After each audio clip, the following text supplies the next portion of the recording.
আওয়াজই নাই বিলা এই যে মনের সুখে গান গাইতেছে। ঠিক আছে, এই কতটি গাড়ি দেখেন।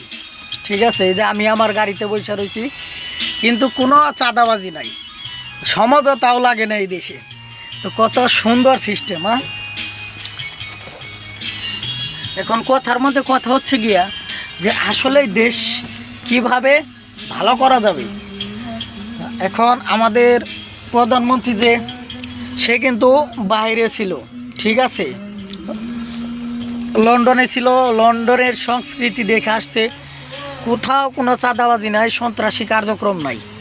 এখন আমার কথা হচ্ছে যে অবশ্যই আমাদের দেশকে এগিয়ে নিতে হলে পুরা চাঁদাবাজি টোটালি বন্ধ করে দেন।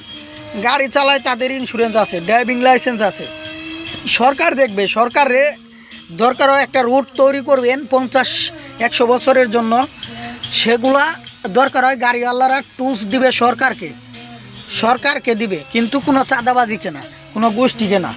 তাদের জন্য, চাঁদাবাজদের জন্য কর্মসংস্থানের ব্যবস্থা করেন। ঠিক আছে, এই যে বাইরের দেশগুলো কেন উন্নত, কোনো বিশৃঙ্খলা নাই। এই দেখেন চাঁদাবাজিকে কেন্দ্র করে তারা নিজেরা বিশৃঙ্খলা করে, মানুষকে মেরে ফেলে, দেশের সম্পদ নষ্ট হইতেছে। যেহেতু তারেক রহমান লন্ডনে ছিল, আশা করি ঠিক আছে যে সেগুলা পরিবর্তন ঘটাইবে। এই আমরা গাড়ি চালাই, কোনো চিন্তা নাই, কাজ নাই। ঠিক আছে, বাইরের দেশে যে প্রজেক্টের ভিতরে ওই যে মনে সুখে গান গাচ্ছে।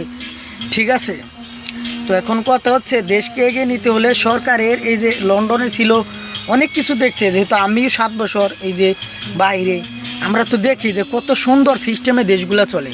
সরকারের সন্ত্রাসীদের বিরুদ্ধে, দুর্নীতির বিরুদ্ধে কঠোর অবস্থান যদি নেয়, তাহলে তারা নিজেরাও যদি লুটপাটও কিছুটা করে, ঠিক আছে, তাহলে সেইটার বিরুদ্ধেও পদক্ষেপ নিতে হবে।